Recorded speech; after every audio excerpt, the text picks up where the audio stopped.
Assalamualaikum warahmatullahi wabarakatuh. Hai guys, kembali lagi ke podcastnya Are Administrasi Publik. Sebelumnya aku mau perkenalan dulu nih, nama aku Triara Yulia Banobe, Asisten Laborat Prodi Administrasi Publik, selaku moderator pada hari ini. Dan aku ketemu dengan narasumber yang sangat luar biasa. Boleh perkenalan dulu, Kak?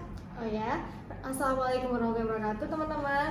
Perkenalkan, nama saya Widya Lestiana Ninum, biasa dipanggil Widya, mahasiswa semester 4 dari kelas APA2. Nah, hai Kak. Iya, hai. Baik. Alhamdulillah baik. Oh, iya. Kesibukannya hari ini apa? Kesibukannya masih kuliah dan saat ini masih ngejalanin bisnis. Bisnis apa tuh kalau boleh tahu? Di sini aku punya 2 bisnis ya, ada lebih dari 2 bisnis tapi masih aku tekunin dari 2. Yang pertama ada bisnis mini cake, yang kedua ada make up MUA gitu. Usahanya kalau mini cake itu mulai dari kapan ya kalau boleh tahu? Kalau mini cake itu udah jalan 5 tahun, mungkin udah dari 2018 tanggal 16 bulan 8 2018. Kalau MUA mulai dari SMK kelas 2, mungkin udah ngejalanin MUA-nya ya sampai sekarang, alhamdulillah. Ya, alhamdulillah ya Kak.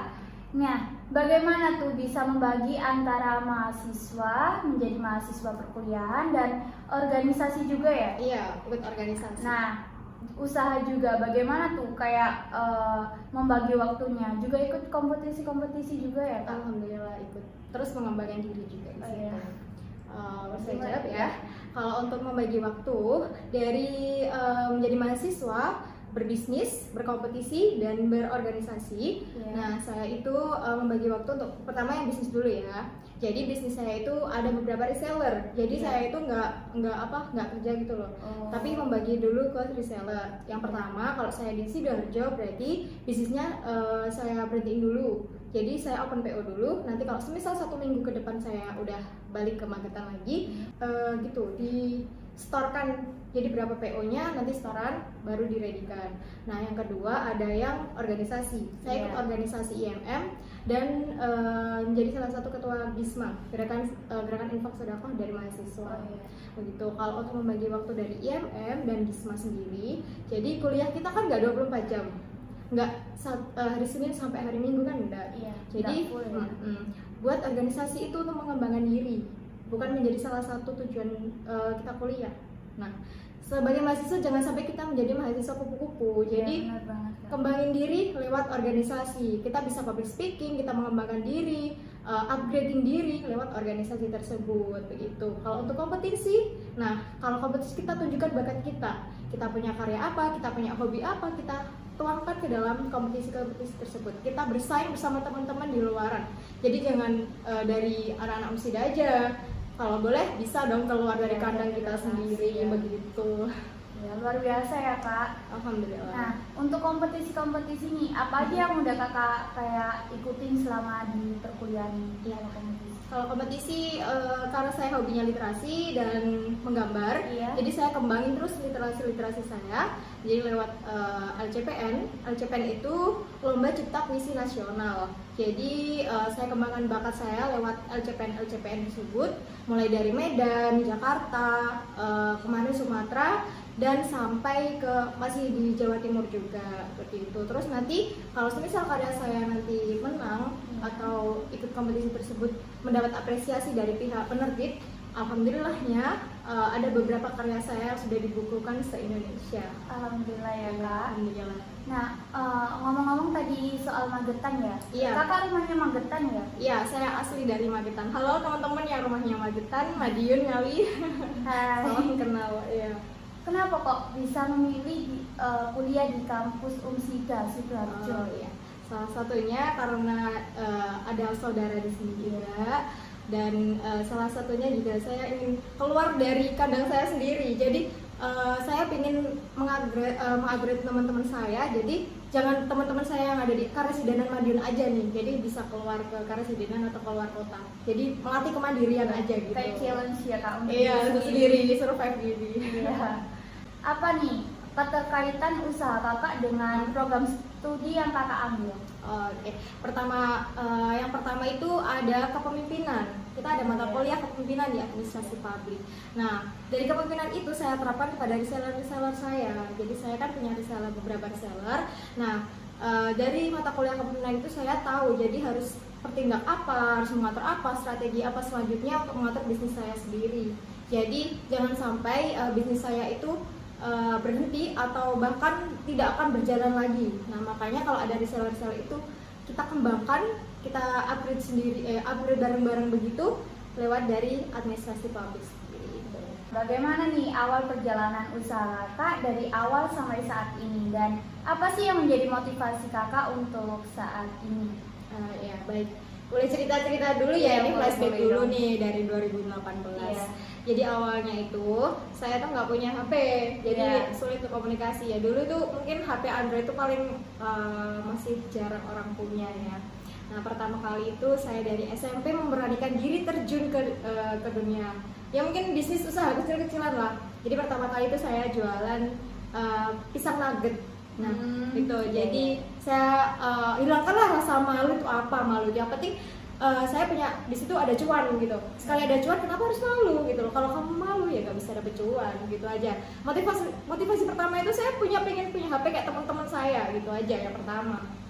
Nah, dari bisnis nugget itu, usaha aja gitu ya kita sebutnya ya. Iya. Nah, usaha pisang nugget itu saya jual ke 1.000 sampai 2.000. Saya bungkusin ke pas-pas gitu. Jadi pisang dikasih tepung panir gitu, digoreng, udah itu saya bungkusin plastik atau mika kecil itu 1.000 sampai 2.000. Ibu saya kan jualan di kantin SD. Oh, iya. Nah, saya titipkan ke ibu saya dan saya juga titipkan ke MTS di Magetan. Nah, terus dari situ saya tekunin terus. Ya namanya bisnis yang nggak bisa kita target kita laku segini, laku segitu kan enggak. Ya alhamdulillahnya bisnis itu tetap berjalan, usaha itu tetap berjalan walaupun masih ada kendala-kendala mungkin hari ini sama besok mungkin hasilnya beda. Tapi alhamdulillahnya dari situ saya punya tabungan kecil-kecilan, tabungan-tabungan yang saya kelola dari usaha-usaha itu. Nah, yang kedua, saya mencoba beralih nih dari bisnis pisang ke salad buah, dari mulai harga 5.000 sampai 10.000 atau 15.000. Saya udah agak flashback di sini ya.